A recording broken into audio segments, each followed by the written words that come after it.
నమస్కారం. Welcome to BRK women.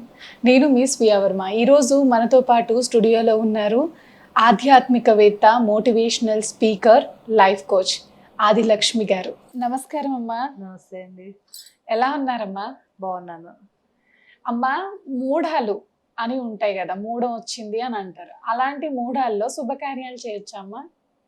మూడాల్లో శుభకార్యాలు ఎవరు చేసుకోరండి. రెండు మూడాలు ఉంటాయి, శుక్రమూఢం, గురుమూఢం అని రెండు మూడాలు ఉంటాయి. ఈ మూడాలు ఇప్పుడు మనకి జూన్ నెల 10వ తారీఖు నుంచి 8, 9 తారీఖులో అయిపోయింది నుంచి స్టార్ట్ అయినాయి. అట్లాగే శుక్రమూఢం కూడా ఉంది. ఈ మూడాల్లో ఈ నెలలో ఎప్పుడు స్టార్ట్ అయింది? 10వ తారీఖు నుంచి స్టార్ట్ అయింది. ఈ రోజు నుంచే మూడాలు స్టార్ట్ అయింది. ఎప్పటి వరకు ఉంటుందో ఇది? ఇది 48 రోజుల దాకా ఉంది. ఈ మధ్యలో ఏం ముహూర్తాలు కానీ మంచి రోజులు కానీ ఏమి లేవు. మనకి శ్రావణ మాసం వచ్చేంత వరకు ఏ విధమైన మంచి రోజులు అనేది లేవు. ఈ మూడాల్లో పెళ్ళిళ్ళు కానీ ముహూర్తాలు పెట్టుకోవడం కానీ ఇలాంటివి ఏవి ఎవరు చేసుకోరు. అలా అది అసలు మూఢములు అంటే ఎట్లా అంటే మంచి రోజులు కావు ఇవి అని అంటారు. వీటిలో శుభకార్యాలు కొన్ని మూడాల్లో మాత్రం కొన్ని చేయొచ్చు. పిల్లలకు అన్నప్రాసన అని, లేకపోతే అక్షరాభ్యాసన అని, ఇట్లా చిన్నవి ఏమన్నా చేయొచ్చు. కానీ పెళ్ళిళ్ళు, శ్రీమంతాలకి ముహూర్తాలు అలాంటివి ఏమి ఈ మూడాలు రెండిట్లో మాత్రం జరగవు. అది అమ్మ, లలిత సహస్రనామానికి విష్ణు సహస్రనామానికి తేడా ఏంటి? లలిత సహస్రనామం అంటే మనం ఆడవాళ్ళందరూ అమ్మవారు స్వరూపాలు.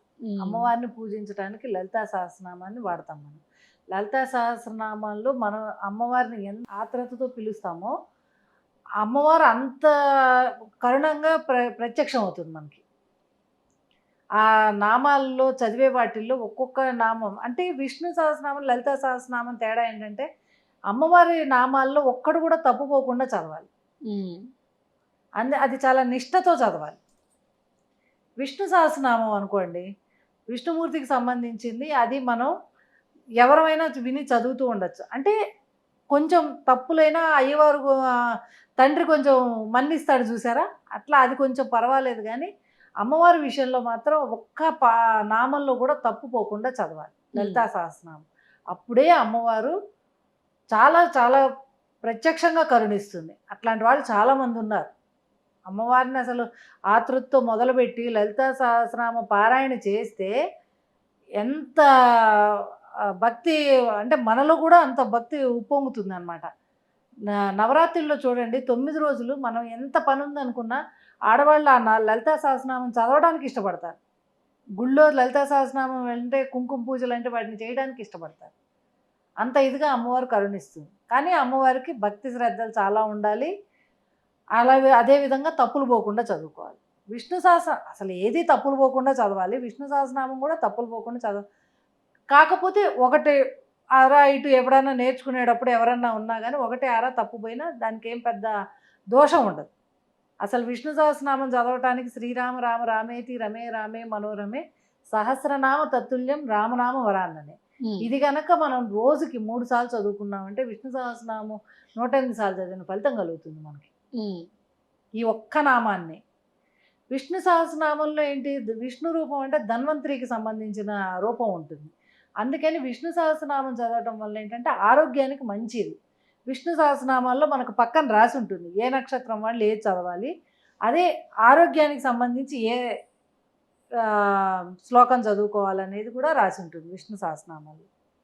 అది చాలా చాలా ఎంత మనం రోజు చదివితే విష్ణు సహస్రనామం అది ఆరోగ్యానికి విన్నా కానీ చదివినా కానీ, ఒకవేళ చదువుకోవడానికి వీలు లేని వాళ్ళు విన్నా కానీ అది చాలా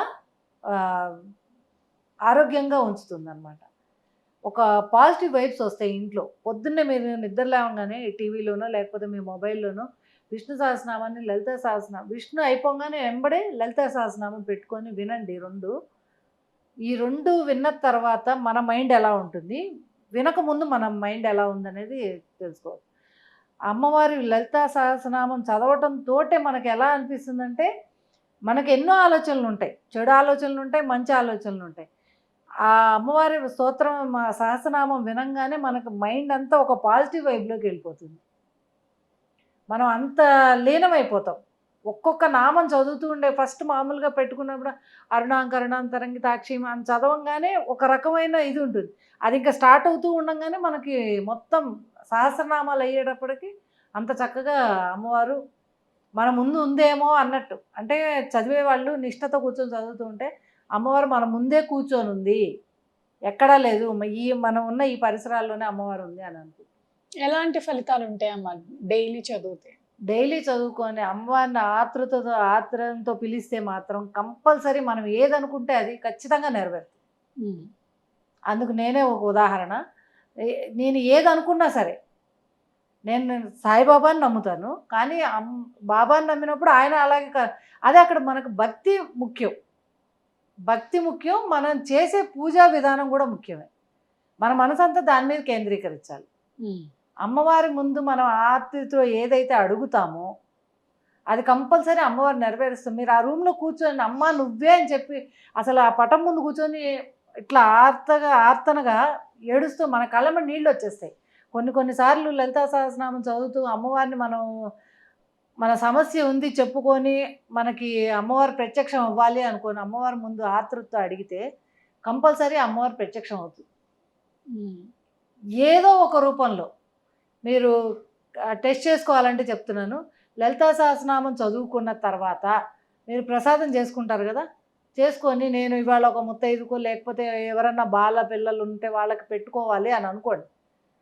మా ఇంటికి ఎవరైనా రావాలి ఇవాళ అని అనుకోండి. అంటే జనరల్గా చెప్తున్నా, వస్తారు కంపల్సరీ అమ్మవారు ఆ రూపంలో వస్తుంది. ఆ రోజు వాళ్ళ ముత్తైదు ఎవరైతే వస్తుందో ఇంటికి ఆ రూపంలో వచ్చి మన ప్రసాదాన్ని కంపల్సరీ స్వీకరిస్తుంది అమ్మవారు. ఇది ఫ్యాక్ట్.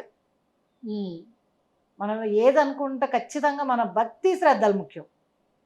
అక్కడ మనం చేసేదంతా మన మొత్తం అమ్మవారి పాదాల ముందు పెట్టేయాలి అంతే. నువ్వే సర్వస్య శరణాగతి, నువ్వే నాకు అన్నామంటే అమ్మవారు తప్పకుండా మనల్ని కరుణిస్తుంది. చాలా చక్కగా తెలియజేశారమ్మా. నమస్కారం. నమస్కారం అండి.